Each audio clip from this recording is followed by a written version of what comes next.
அனபாயன் இரண்டாம் குலோத்துங்கன். அத்தியாயம் 22. இரு விளக்கில் ஒரு விளக்கு. தில்லை நடராசர் ஆலயத்தில் நடைபெற்று கொண்டிருந்த திருப்பணிகளை எல்லாம் சுற்றி பார்த்துவிட்டு கொட்டகாரத்திற்கு வந்து சேர்ந்தான் அனபாயன் குலோத்துங்கன். அவனுடன் அமைச்சர் அருள்மொழி தேவரும் பாலவராயரும் வேறு சில அதிகாரிகளும் வந்தனர். காலத்தி தேவன் மட்டும் அவர்களோடு போகாமல் கொட்டகாரகத்திலேயே தங்கியிருந்தான். ஏனென்றால் அவன் வைணவன். இவ்வளவு விரைவிலே தனது கனவுகள் இத்துணை எழிலார்ந்த வகையில் உருவாகி முடிவடையும் கட்டத்தை நெருங்கிவிடும் என்று குலோத்துங்கன் கொஞ்சமும் எதிர்பார்க்கவில்லை. சோழ நாட்டிலுள்ள பல்வேறு கலைஞர்களிடையேயும் எவ்வளவு திறமை பொதிந்து கிடக்கிறது என்பதை எண்ணி பார்த்தபோது அவன் இதயம் ஆனந்த களிப்பால் விம்மி குலுங்கியது. இவ்வளவு பெரிய காரியங்களை மிக குறுகிய காலத்தில் இத்துணை சிறப்பாக செயலாற்றி வைக்கும் பொறுப்பை ஏற்று நிர்வகித்து வருபவரான காடவராயரிடம் எத்தகைய ஆற்றலும் அறிவுடைமையும் மனத்தின்மையும் நிறைந்திருக்க வேண்டும். அவரை தவிர வேறு எவராக இருந்தாலும் இப்பெரும் பொறுப்பை ஏற்று இவ்வளவு சிறப்பாக நடத்தி செல்ல முடியாது என்றே குலோத்துங்கன் எண்ணினான். இப்படி எண்ணியதுமே காடவராயரின் கவலைக்கிடமான நிலைமை அவனுடைய மனத்திரையில் பளிச்சிட்டு அதிலிருந்த மகிழ்ச்சியை துடைத்து எறிந்து விட்டது. இப்போது சேந்தமங்கலம் அரண்மனையில் காடவராயர் என்ன நிலைமையில் இருக்கிறாரோ என்ற வருத்தம் அவன் இதயத்தை வாட்டி பிழிந்தது. கொள்ளிடத்தில் தனக்கு ஏற்பட்ட விபத்தை கேள்விப்பட்டு அவர் அங்கே ஓடி வந்ததால் தானே அத்தகைய பயங்கர நிலைக்கு உள்ளானார் என்று நினைத்ததுமே அவனது வருத்தம் மேலும் மிகுதியாகியது. கொட்டகார அரண்மனையின் அறை ஒன்றில் சோர்வுடன் வந்து அமர்ந்தான் குலோத்துங்கன். அங்கே அவன் சற்றும் எதிர்பாராத விதமாக அவனுடைய அன்னை தியாகபதாகை பிராட்டியாரும் சிற்றன்னை நேரியன் மாதேவியும் தம் மகனின் வருகைக்காக காத்திருந்ததை கண்டு வியந்தான். அன்னையர் இருவரும் குலோத்துங்கனின் முகத்தை கண்டதுமே அளவற்ற மகிழ்ச்சியால் வாய் திறந்து பேசவும் சக்தியற்றுவிட்டனர். ஆனந்த கண்ணீர் சுரந்து அவர்களது விழியோரங்களை நனைத்தது. குலோத்துங்கன் கொள்ளிடத்தில் படகு விபத்து உள்ளானான் என்னும் செய்தியை கேள்விப்பட்டதும் பெற்ற மனம் பேரதிர்ச்சி அடைந்தது. நேரியன் மாதேவியோ அச்செய்தி கேட்ட அக்கணமே மூர்ச்சியாகிவிட்டார். தம் மகனை பார்க்காமல் ஒரு சொட்டு நீரும் அருந்துவதில்லை என்று உடனே அவர்கள் கங்கை கொண்ட சோழபுரத்திலிருந்து தில்லை நகருக்கு புறப்பட்டனர். தில்லை கொட்டகாரத்திற்கு அவர்களது சிவிகைகள் வந்தடைந்த போது அங்கே குலோத்துங்கன் இல்லை. அம்பலவாணர் ஆலயத்தில் நடைபெறும் திருப்பணிகளை பார்வையிடுவதற்காக அமைச்சர் அருள்மொழி தேவருடன் புறப்பட்டு போயிருந்தான்.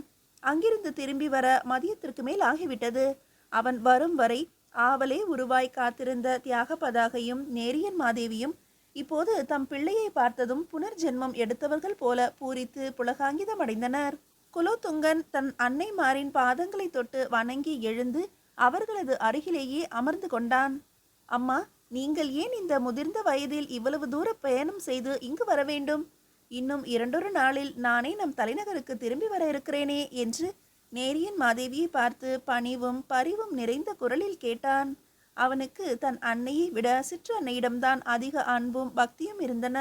அதே போல நேரியன் மாதேவியும் குலோத்துங்கன் மீது உயிரையே வைத்திருந்தார்.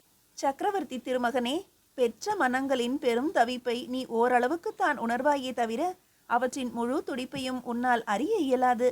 கொள்ளிடத்தில் உனக்கு ஏற்பட்ட விபத்தை கேட்டதுமே நாங்கள் ஒருமுறை செத்தே பிழைத்து விட்டோம். என் தமக்கையாரின் நிலையோ கண்கொண்டு பார்க்க முடியாததாகிவிட்டது. அதனால்தான் அவரை அழைத்து கொண்டு உடனே தில்லைக்கு புறப்பட்டு வந்தேன். நாங்கள் மட்டும்தான் இந்த அவல நிலைக்கு உள்ளானோம் என்றில்லை. சோழ நாடு முழுவதுமே அந்த துர்சம்பவத்தை கேட்டு அதிர்ந்து குலுங்கி விட்டிருக்கிறது. எங்கள் மன்னரை காணும் வரையில் ஊன் உண்ணோம் கண் துஞ்சோம் என்று 1000 மக்கள் அரண்மனை வாயிலில் வந்து படுகிடையாக கிடக்கின்றனர். இப்படி உன்னை பார்க்க விரும்பும் மக்கள் கூட்டம் ஒவ்வொரு நாளும் தலைநகரில் வந்து குவிந்து கொண்டே இருக்கிறது. எனவே உன்னை உடனே தலைநகருக்கு அழைத்து செல்ல வேண்டும் என்பதற்காகவும் எங்கள் செல்வனை பெரியதொரு கண்டத்திலிருந்து காப்பாற்றிய தில்லை அம்பலத்தானை தரிசித்து நன்றி காணிக்கை செலுத்துவதற்காகவுமே இவ்வளவு தூர பயணத்தை மேற்கொண்டு இங்கு வந்து சேர்ந்திருக்கிறோம் என்று வாஞ்சை புன்முறுவலுடன் கூறி நிறுத்தினார் நேரியன் மாதேவி. தன் அன்னைமாரின் அளப்பரிய அன்பில் மெய்மறந்து மௌனமானான் குலோத்துங்கன். சிறு பொழுது கழித்து தலை நிமிர்ந்த அவன் ஏதோ ஒரு இனிய உணர்ச்சியால் உந்தப்பட்டவன் போல தன் அன்னை தியாகபதாகியை ஏறிட்டு பார்த்து, அம்மா, என்னை கொள்ளிட விபத்திலிருந்து காப்பாற்றிய இறைவனுக்கு நன்றி காணிக்கை செலுத்திய பிறகு ஒரு பெண்மணிக்கும் நன்றி செலுத்த கடமைப்பட்டிருக்கிறீர்கள். ஏனென்றால் இறைவன் நான் குறிப்பிடும் பெண்ணின் உருவில் வந்துதான் என்னை காப்பாற்றினார் என்றான் தனிந்த குரலில். இதை கேட்ட தியாக பதாகையின் முகம் அளவற்ற ஆனந்தத்தால் மலர்ந்து விரிந்தது. மகனே, நீ யாரை குறிப்பிடுகிறாய் என்பதை நான் அறிந்து கொண்டேன். உன்னை பார்த்துவிட்டு நேரே திருக்கோவலூருக்கு சென்று இளவரசி முக்கோக்கிழானடியை பார்க்க வேண்டும் என்பதுதான் எங்கள் திட்டம். அந்த மங்கையர் திலகத்தை பார்த்து அவளை இரு கரங்களாலும் ஆற தழுவி உச்சி மோந்தால்தான் எங்கள் மனம் சாந்தி அடையும் என்று உணர்ச்சி பொங்க கூறினார் பெரிய பிராட்டியார். குலோத்துங்கன் ஏதோ சிந்தனையில் ஆழ்ந்தான்.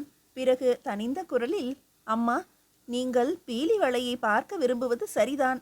ஆனால் அவளை திருக்கோவலூர் சென்று பார்க்க வேண்டும் எனும் எண்ணத்தை மாற்றிக்கொள்ளுங்கள். இந்த சமயத்தில் திருக்கோவலூர் போவது அத்துணை நல்லதல்ல என்பது என் அபிப்பிராயம் என்றான். மன்னனின் கருத்து அதுவானால் நான் அதற்கு கட்டுப்பட்டவள் என்று மெல்ல சிரித்து சொன்ன மூதாட்டி தியாக பதாகை தம்மையும் மீறிய தாய்மை உறவுடன் குலோத்துங்கனை நோக்கி, மகனே, சேதிராயர் நமக்கு விரோதமாக இருக்கிறார் என்பதாலா என்னை திருக்கோவலூர் போக வேண்டாம் என்கிறாய்? அரசியல் சமய அபிப்பிராய பேதங்களுக்கும் தனிமனித உறவுகளுக்கும் சம்பந்தம் உண்டாக்கி பேசுவது அவ்வளவு சரியல்லவே. உனக்கு சேதிராயர் வேண்டாதவராக இருக்கலாம், ஆனால் எனக்கு அவரும் அவருடைய மகளும் வேண்டியவர்களாக இருக்கலாம் அல்லவா? இதிலே நீ தலையிடுவது நல்லதா என்பதை யோசித்துப்பார் மகனே என்றார் புன்னகையுடன். குலோத்துங்கன் வேதனை கலந்த சிரிப்பு ஒன்றை சிந்திவிட்டு கூறினான், அம்மா, எனது கருத்தை நீங்கள் தவறாக அர்த்தப்படுத்தி கொண்டீர்கள் என்றே எண்ணுகிறேன். தனி மனித சுதந்திரத்தில் நான் என்றுமே தலையிட்டு என்னுடைய கருத்தை திணிக்க முயன்றவன் அல்ல. இனி அப்படி முயலப்போகிறவனும் அல்ல. சேதிராயர் எனக்கு எதிரியாகிவிட்டார் என்பதற்காக எனது நாட்டு மக்கள் எல்லோருக்குமே அவர் எதிரி என்று நான் எண்ணவில்லை. அல்லது சேதிராயரை ஆதரிக்கும் மக்கள் எல்லோரும் எனக்கு எதிரிகள் என்றும் சொல்லவில்லை. அப்படி எண்ணி இருந்தால் எனது திட்டத்தை சேதிராயர் எதிர்த்த அன்றைய தினமே அவர் மீது ராஜத்வேஷ குற்றம் சாட்டி அவரது குறுநில ஆட்சி பதவியை பறித்து கொண்டு அவரை சிறையில் அடைத்து விட்டிருப்பேன். அதே போல மற்றவர்களையும் ஒரேடியாக தொலைத்திருப்பேன். இதுவன்றி எனது சமயமான சைவ சமயத்தை தவிர வேறு எந்த சமயமுமே சோழ நாட்டில் இருக்கக்கூடாது என ஒரே ஒரு உத்தரவு மூலம் அதை காரிய சாத்தியமாக்கியும் இருப்பேன். வைணவர்களும் சமணர்களும் பௌத்தர்களும் எனது சைவ சமயத்தில் சேர வேண்டும், இல்லையென்றால் உயிரை இழக்க வேண்டும் அல்லது நாட்டை விட்டு வெளியேற வேண்டும் என்று பிரகடனம் செய்திருப்பேன். அப்பிரகடனத்தை வெற்றிகரமாக நடத்தவும் முற்பட்டிருப்பேன். என் ஆட்சிக்குட்பட்ட நிலத்திலுள்ள விண்ணகரங்களையும் பள்ளிகளையும் விகாரங்களையும் ஒரே நாளில் இடித்து தரைமட்டமாக்கி இருப்பேன். அப்படி செய்வதற்குரிய மனோபலம், உடல் பலம், அறிவு பலம், படைபலம், அதிகார பலம், ஆதரவு அனைத்தும் என்னிடத்தில் நிறைய இருக்கின்றன. ஆனால் நான் அவ்வாறு செய்ய கனவிலும் கருதினவன் அல்ல. ஏனென்றால் எனது ஆட்சியில் தனி மனிதனின் எண்ணத்திற்கும் விருப்பத்திற்கும் எந்தவித கட்டுப்பாடும் இருக்கக்கூடாது. அவை ஒவ்வொரு மனிதனுடைய பிறப்புரிமை. அவற்றை பறிப்பது அநீதி, அநாகரிகம் என்பதால்தான்.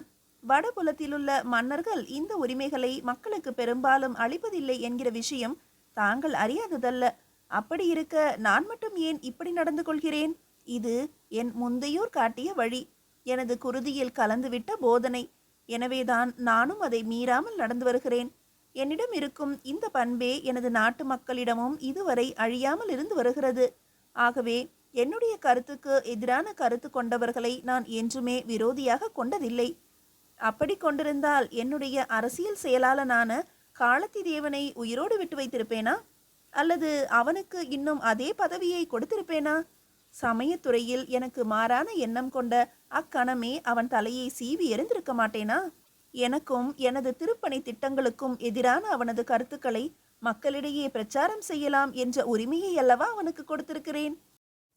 அந்த உரிமையின் பேரில் அல்லவா இன்று ஸ்ரீமத் ராமானுஜ ஆச்சாரி அவர்கள் எனது திட்டங்களுக்கு எதிரான பிரச்சாரம் செய்து வருகிறார். அவர் அப்படி தம் கருத்தை மக்களிடம் பயமின்றி கூற நானே அவருக்கு போதிய பாதுகாப்பு ஏற்பாடுகளும் செய்திருக்கிறேனே. சேதிராயரையும் அவரது இயக்கத்தை சார்ந்தவர்களையும் என் எதிரிகளாக எப்போதுமே நான் எண்ணியதில்லை. என்னை கொல்வதற்காக மும்முறை முயன்ற போதும் கூட அவர்கள் பேரில் நான் அனுதாபம்தான் கொண்டேனே தவிர அணுவளவும் சினமடையவில்லை. என்னை எனது நாட்டு மக்கள் அனபாயன் என்று அன்பாக அழைக்கிறார்கள். யாருக்குமே அபாயம் விளைவிக்காதவன், அதனால் அபாயமற்றவன் என்ற கருத்துப்பட நம்பி என்னை அப்படி அழைக்கிறார்கள். அவர்களுடைய அந்த அன்பின் நம்பிக்கையை காப்பாற்றுவதற்காக நான் பல அபாயங்களுக்கு உள்ளாகிறேன். எனது ஆட்சிக்கு உட்பட்ட சில மக்களே என்னை அப்படி அபாயத்திற்கு உள்ளாக்குகிறார்கள். அந்த அபாயங்களை எல்லாம் நான் அனுபவித்த பின்னும் மற்றவர்களுக்கு அனபாயனாகவே நான் நடந்து வருகிறேன். ஆகையால் அம்மா, உங்களை திருக்கோவலூருக்கு போக வேண்டாம் என்று நான் சொன்னதற்கு நீங்கள் நினைத்தது போன்ற காரணம் நிச்சயமாக இல்லை. பின் ஏன் அங்கு செல்ல வேண்டாம் என்கிறேன் என்கிறீர்களா? அதற்கு ஒரு முக்கியமான காரணம் இருக்கிறது என்று சொல்லி நிறுத்திவிட்டு தான் இருந்த அறையை சுற்றி ஒரு நோட்டமிட்டான். அந்த பார்வையின் பொருளை புரிந்து கொண்ட பாலவராயரும் காலத்தி தேவனும் சட்டென்று எழுந்து அவ்வறையை விட்டு வெளியே போய்விட்டனர். அருள்மொழி தேவர் மட்டுமே அங்கு அமர்ந்திருந்தார். சற்று நேரம் கழித்து குலோத்துங்கன் மீண்டும் பேசினான். அம்மா, நீங்கள் திருக்கோவலூருக்கு சென்று முக்கோ கிழானடியை சந்திக்க விரும்புவதன் காரணத்தை நான் ஓரளவு அறிவேன். அன்றொரு நாள் இளவந்திகை பள்ளியின் நந்தவனத்தில் நாம் இருவரும் பேசிக்கொண்டிருந்த போது அந்த பெண்ணை பற்றி என்னிடம் சொன்னதன் உட்கருத்தை நான் புரிந்து கொண்டதைப் போலவே இப்போது நீங்கள் திருக்கோவலூர் செல்ல விரும்புவதன் காரணத்தையும் புரிந்து கொண்டேன். அதனாலேயே அந்த திட்டத்தை கைவிட்டு விடுங்கள் என்று வேண்டுகிறேன். உங்கள் மனதில் இருக்கும் விருப்பத்தை நான் அறிவேன், அதற்கு மதிப்பும் கொடுக்கிறேன். ஆனால் அது நிறைவேற முடியாத விருப்பம். நிறைவேற கூடாத விருப்பம் என்று நான் சொல்லவில்லை, முடியாத விருப்பம் என்றுதான் சொல்கிறேன். நேற்று வரை நானும் அப்படி ஒரு எண்ணத்துடன் இருந்தவன்தான். இன்று அது முற்றிலும் மாறிவிட்டது. அவ்வாறு மாறியதற்கு அந்த பெண் காரணமல்ல, என் மனம்தான் காரணம். அவளை நான் முதலாக சந்தித்த போது அப்படி ஒரு முடிவு என்னுள் ஏற்பட்டது என்பது உண்மைதான். ஆனால் அந்த முடிவு என் மனதின் வெறும் சலனம் என்று வெகு சீக்கிரமே எனக்கு புலனாகிவிட்டது. முக்கோ கிழானடி அப்பழுக்கற்ற ஒரு தெய்வ மங்கை. சோழ நாடு தவமிருந்து பெற்றெடுத்த கட்டாணி முத்து அவள். வீரத்தின் இலக்கணத்தையே அந்த வீர பெண்மணியிடமிருந்துதான் நான் முதலில் கண்டேன். அப்படிப்பட்ட ஒரு அற்புத பெண்ணை என் பட்டத்தரிசியாக பெற பல்லாண்டு காலம் தவம் செய்திருக்க வேண்டும். ஆயினும் அந்த பெரும் மதிப்புள்ள வைரமணியை பெற எனக்கு வாய்ப்பில்லாமல் போய்விட்டது. ஏனெனில் அம்மணியின் ஒளியை காண்பதற்கு முன்னமேயே எனது இதய பீடத்தில் வேறொரு மணி விளக்கு குடியேறிவிட்டதம்மா. அது குடியேறி தனது முழு ஒளி கதிர்களை பரப்பி எரியவும் ஆரம்பித்து விட்டது. அந்த விளக்கை அணைத்துவிட்டு இந்த விளக்கை ஏற்றிக்கொள்ள என்னால் இயலாது. அவளை புறக்கணித்து இவளை சுவீகரித்து கொள்ள இனி என்னால் முடியவே முடியாது. முக்கோ கிழானடியின் மனதை நான் புரிந்து கொண்டேன்.